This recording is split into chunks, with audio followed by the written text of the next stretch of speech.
안녕하십니까. 자, 이번 시간에는 2017년도 1회 전기설비 기술기준 및 판단기준 문제풀이 시작하도록 하겠습니다. 자, 81번 문제부터 보도록 할게요.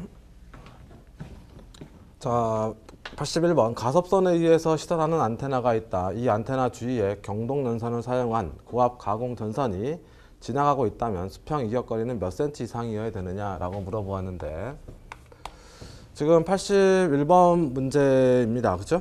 그랬을 때 지금 여기서 하는 얘기가 이제 무슨 얘기냐 하면, 여기 이렇게 이제 안테나가 있다 이거예요. 안테나가 있는데 이쪽 라인에 지금 이렇게 선로가 이제 가선이 된다 이거죠. 그러면 선로 가선이 된다라고 했을 경우에 뭘 시켜줘야 됩니까? 여기 이제 이격을 시켜줘야 되는 거죠. 이격을 시켜주는 이유는 뭘까요? 선로에 전압이 인가되게 되면 전류가 흐르게 될 것이고, 전류가 흐르게 되면 그로 인해서 자속이 발생을 하게 됩니다.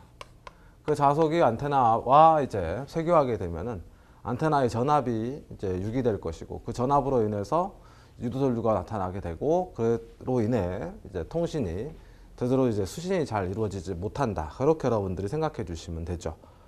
그래서 이제 81번 문제 같은 경우는 이제 이격거리를 좀 설정해서 이제 표현을 하는데, 아래 해설에 여러분 보시다시피 저압 사용 시에는 60cm, 고압 사용 시에는 80cm를 이격을 시킨다라고 표현을 하게 됩니다.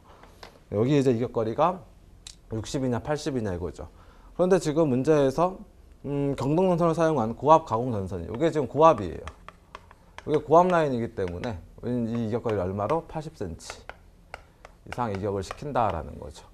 저압일 때는 60cm 이상 이격시키고, 그 다음 케이블이면 그 수치의 절반씩 적용시킨다라고 봐주시면 좋을 것 같습니다. 사실 이제 81번 문제 같은 경우 문제 출제 빈도수가 그렇게 많지는 않습니다.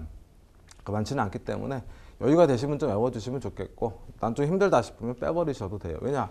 항목이 굉장히 많아집니다. 뭐 이제 특고압이 들어갈 수도 있는 것이고요. 그러면 특고압에서 또 다시 항목이 또 나오겠죠.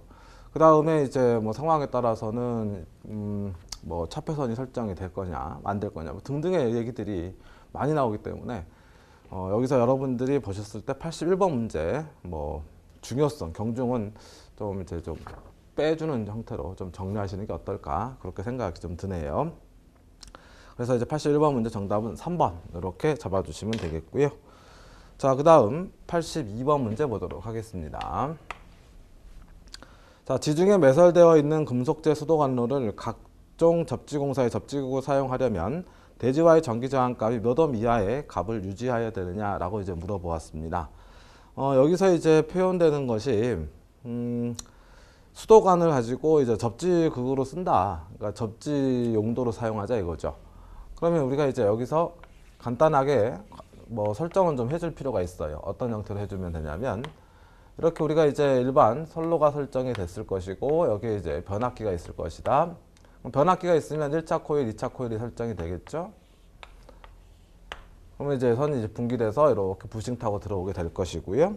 그랬을 때 우리가 이제 뭘 해주는 거예요? 여기서 접지 공사를 한다 이거죠. 예를 들어 지금 현재 이 상황이면 변압기 2차적 전로 접지니까 이종 접지가 되겠죠. 우리가 이제 이종 접지다라고 하게 되면은, 이종 접지의 경우는 접지 저항값이 얼마로 설정하죠? 네, 이게 이제 접지 저항값 R이라고 하는 게 IG분의 150이 이제 기본값으로 설정이 되게 됩니다. 그런데 접지 공사를 했는데 이 원하는 접지 저항값이 안 나오더라라고 하게 되면, 저항값이 안 나온다는 얘기는 낮게 나온다는 얘기가 아니라 높게 나온다는 얘기죠. 우리가 접지 저항값 설정할 때는 얼마 이하로 표현을 하잖아요. 그죠? 그러니까 이제 얼마 이하 값이 안 되더라. 그러면 어떻게 해줘야 될 거냐? 더 줄이려면은 저항이라고 하는 건 병렬로 접속을 시키게 되면 작아지는 특성이 있죠. 그러다 보니까 우리가 여기에서 이거 하나 가지고선 힘드니까 어떻게 해주느냐? 만약에 이렇게 이제 어떤 건조물, 일종의 수용과 개념의 건물이 설정이 되게 된다면, 이게 이제 고층화가 된다라고 하는 것은 두 가지 요소가 반드시 들어가야 돼요. 하나는 이제 철골, 그래서 튼튼하게 건물이 쓰러지지 않도록 지어져야 될 것이고, 또 하나는 고층에서도 화장실을 사용할 수 있어야 됩니다. 그러다 보니까 이제 하단에서, 즉 대지에서 뭐 상층부로 이제 뭐가 올라갈 수 있어야 돼요. 뭐 철골이라든지 또는 이제 수도관이 설정이 되게 되죠. 그때 이제 일반적으로 문제는 수도관 쪽으로 문제가 많이 나오게 됩니다. 그럼 수도관이라고 하는 것은 땅 속으로 이제 와서 이제 필요한 곳으로 이제 올라오는 거죠. 그럼 땅 속으로 온다라고 하게 되면은 이미 수도관 자체가 어떻습니까? 땅 속에 묻혀 있다라고 하게 되면은 수도관 자체가 이미 접지가 되어 있는 상태예요. 일반적으로 수도관은 이제 쇳덩어리로 만들 것이고요. 그래서 이제 굵은 관이 있을 것이고 이렇게 얇은 관이 있을 것이다라고 했을 때 여러분들 여기 스펙을 잘 기억해 주셔야 됩니다. 우리가 이제 굵은 관이다라고 표현을 하는 거, 그다음 얇은 관이다라고 표현을 하는 게 구분점이 얼마냐면 75cm 기준 잡아가지고 표현을 하게 되죠. 그래서 이제 굵은 관의 경우는 이 그 수도관 자체를 이제 대지에 묻어놓은 상태에서 이제 저항값을 측정을 한다라고 하게 되면 3옴 이하가 나오게 되고요. 얇은 관의 경우는 저항값이 더 떨어지게 돼요.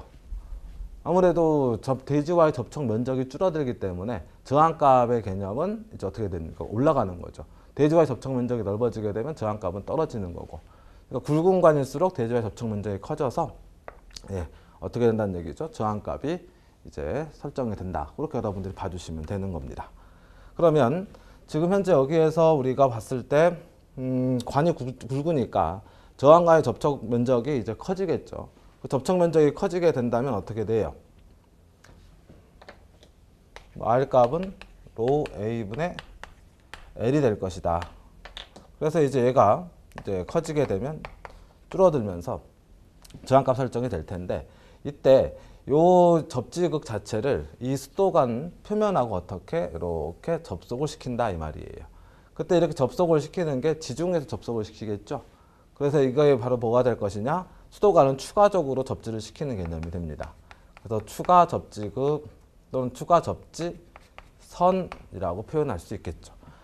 수도관은 추가 접지극이 되고 이건 추가 접지선이 될 것이고 여러분 여기서 추가 접지선은 뭘 써야 될까요? 만약에 지금 이 추가 접지선이 역할을 한다라고 보게 되면 어떤 형태의 역할을 할 것이냐? 여기에서 지금 이 변압기에 혼촉 사고가 발생하게 되면은 전압이 낮은 쪽에 올라가죠. 그 올라간 것을 대지로 끄집어 내리는 거예요. 대지로 끄집어 내려서 방전을 시켜가지고 이제 어떤 수용 가축으로 영향을 줄 수 있는 것을 대지로 보내버려야 되는데 얘 혼자 안 되니까 얘를 끌어당긴 거죠. 같이 쓰는 거죠. 그러니까 이쪽으로 이제 또다시 어떻게 해요? 넘어가서 이쪽에서 또 방전이 이루어져야 되는 거죠. 그러니까 추가 접지선은 지중해에서 설정이 되고 상황에 따라 전류가 흐를 수가 있고 이때 지중해 선이 들어가면 무조건 무슨 선만 쓴다? 케이블만 쓴다. 이것도 여러분들이 기억을 좀 해 주셔야 되겠습니다. 추가 접지선은 케이블만 쓴다. 그 다음에 이제 우리가 또 하나 해줘야 될 게 무엇이냐 하면 이와 같이 지중해 설정하는 형태에서 우리가 사용하는 추가 접지극으로 표현되는 수도관이나 철골의 저항값은 얼마 이하짜리를 써야 되느냐? 기본이 3옴 이하짜리를 설정을 해줘야 돼요. 기본적인 게. 그런데 지금 이렇게 굵은 관 쪽에서는 3옴 이하가 나오게 되는데 보시다시피 얇은 관으로 설정이 되게 되면 대지와의 만나는 면적 자체가 어떻게 돼요? 상대적으로 줄어드니까 저항값이 올라가는 거죠. 저항값이 올라가게 되면은 추가 접지극으로 설정하기가 좀 어려워요. 그래서 얇은 관 쪽도 우리가 확인을 좀 해봐야 됩니다. 그래서 이제 여기가 지금 뭐가 됩니까? 이쪽이. 여기가 분기점이죠. 분기되는 지점으로부터 대략 길이를 설정해서 5m를 잡아요. 5m. 5m를 잡아주게 되면은 굵은 관 3옴 나오고 분기되는 지점으로부터 75cm가 안 되는 얇은 관의 경우 이제 분기되는 지점에서 5m 지점까지는 마찬가지로 몇 옴이 나온다? 3옴 이하가 나오게 됩니다. 이걸 측정을 해보면 그런데 5m를 벗어나게 되면은 이제 3옴 이하가 안 된다는 거죠. 저항값이 상대적으로 커질 수 있다는 겁니다. 그래서 저항값이 상대적으로 커질 수 있으니까 그쪽은 막 쓰면 안 되죠. 막 쓰면 안 되고 또 대지와의 접촉 면적은 또 크질 않기 때문에 제대로 방전이 이루어지지 못할 수도 있어요. 그래서 얇은 관 쪽에서도 효과적으로 방전을 시킬 수 있으려면 어떤 형태가 필요하냐? 이쪽에 나타나는 저항값이 몇 옴? 2옴 이하가 설정이 돼야만 이제 우리가 추가 접지극으로 설정할 수 있다. 이거 여러분들이 기억해 주셔야 됩니다. 75cm 이상은 이제 굵기가 지름이 3옴 이하가 나오고 그걸 추가 접지극을 쓸 수 있고 5m 지점까지는 3옴 이하가 된다. 그런데 5m를 벗어나게 되면 접지장값이 이제 원하는 접지장값이 안 나올 수 있으니까 어떻게 측정해서 2옴 이하가 나올 때 비로소 우리는 뭘로? 추가 덥지극으로 쓴다. 그렇게 여러분들이 기억해 주시면 좋을 것 같습니다. 그래서 지금 이 전반적인 그림을 여러분들이 좀 받아들여 주셔야 되죠. 다시 한번 간단하게 정리하겠습니다. 문제 82번에서 이중접지합니다. 이중접지는 언제 한다? 변압기에서만 한다. 무슨 사고로부터? 변압기 1, 2차가 달라붙는 혼촉사고로 인한 저압축의 전위 상승을 최대한 억제하고자 설정하는 거죠. 그때 그 접지 저항값은 IG분의 150 설정을 해서 표현을 할 수 있을 것이고, 원하는 저항값이 안 나오니까 추가 접지극을 설정하는데, 그때 누굴 이용해서? 추가 접지선을 이용해서. 추가 접지선은 무조건 뭘 쓴다? K입을 쓴다. 그때 추가 접지극 설정할 때 수도관의 경우는 75cm를 기준 잡아서 75cm보다 크면 굵은 관, 작으면 얇은 관 설정한다. 굵은 관은 무조건 3옴 이하가 나오고, 분기되는 지점으로부터 5m까지도 3옴 이하가 나오는데, 그거 벗어나게 되면은 이제 원하는 접지장값이 설정이 안 되기 때문에 추가 접지극으로 설정하려면 몇 옴 이하가 나오는 걸, 2옴 이하 나오는 걸 꼭 확인하고 2옴 이하가 나왔을 때 추가 접지극으로 설정한다. 여기까지 여러분 생각해 주시면 되는 거예요. 자, 그러므로 지금 현재 82번 문제에서 정답은 뭐가 되겠습니까? 예, 3번이 설정이 될 수가 있을 것이다. 그렇게 보시면 되겠죠? 3옴 이하. 만약 이제 분기된다 어쩐다 이런 말 나오면 이제 그때 다시 한번 또 잡아 주셔야 되는 것이고. 자, 그 다음에 83번 문제 보도록 하겠습니다. 자, 가공연설로의 지진물에 시설하는 지선으로 연선을 사용할 경우에는 초선이 최소 몇 가닥 이상이어야 되느냐라고 했어요. 그러니까 이제 지선에 대한 시설 부분을 이제 다뤄봐야 되겠네요. 그럼 이렇게 이제 지지물이 설정이 돼 있다라고 가정을 하고요. 자, 선로가 가선됐는데 이렇게 해서 이제 지중으로 떨어진다라고 하게 되면 이 지지물은 이쪽으로 힘을 받게 됩니다. 이렇게 왼쪽으로만 힘을 받게 되니까 얘가 이렇게 이제 쓰러질 수 있고 부러질 수도 있는 거죠. 그래서 그것을 최대한 어떻게 해요? 방지하기 위해서 왼쪽으로 가해지는 힘만큼 오른쪽으로 다시 당겨줘야 된다라고 생각을 해주시고, 그래서 이제 여기의 크기와 여기의 크기가 어떻다? 같다라고 봐주시면 되겠습니다. 그러면 이제 상쇄되는 거죠. 근데 허공에다가 이렇게 잡아 당길 수가 없으니까 어떻게 해요? 수직으로 끌어내려 가지고 여기에서 지선 밴드 묶어서 이쪽으로 쭉 내려주죠. 근가 잡아서 버티게 해주는 거죠. 얘가 이제 지선이다라는 거 여러분들 알아주시면 되겠습니다. 자, 그때 이제 여기에 장력이 설정되기 어려우니까 이쪽으로 장력을 설정해서 표현하고 여기가 세타다라고 하게 됐을 때 우리가 이제 요 T 때문에 형성되는 그 한쪽으로 기울어지는 힘을 상쇄시키고자 지선이 그 힘을 이제 없애주는 거죠. 그래서 둘의 관계가 이렇게 표현이 됩니다. 그래서 이 얘기는 이제 전력공학에서도 여러분들이 이제 보실 수 있는데, 그러면 결국에는 이제 요 힘이 얘고 얘가 됐으니까 얘가 상쇄시킨다. 그럼 얘랑 얘의 둘의 관계가 설정이 돼야 되죠. 코사인 세타는 빗변 t 제로분의 t가 될 것이고, 우리가 구하고자 하는 건 코사인 세타 요 사이각이 아니라 누구야? 지선의 장력이 필요한 거죠. T5는 자, 요거 옮기면 자리 바꿔줘야 되네요. 그렇죠? 코사인 세타분의 t 요 형태로 해서 계산해서 풀어준다. 이게 이제 지선에서 표현되는, 즉 전력공학에서 표현되는 얘기 또는 실기시험에서 표현되는 얘기가 되겠습니다. 그럼 지선의 장력을 이렇게 이제 우리가 계산을 한 거죠. 그래서 이제 시공을 한다라는 겁니다. 그럼 시공을 하는데 어떤 조건들이 설정이 돼야 될 것이냐? 그 조건들을 여러분들이 다 외우셔야 돼요. 자, 지선의 시설 조건은 첫 번째, 얘가 이제 노출이 돼 있죠. 그러니까 비가 올 때 이제 물기를 머금을 수밖에 없어요. 그러다 보니까 부식이 될 수 있고, 부식이 되면 아무래도 능력치가 떨어지겠죠. 그래서 아연도금 철선을 사용합니다. 얼마짜리?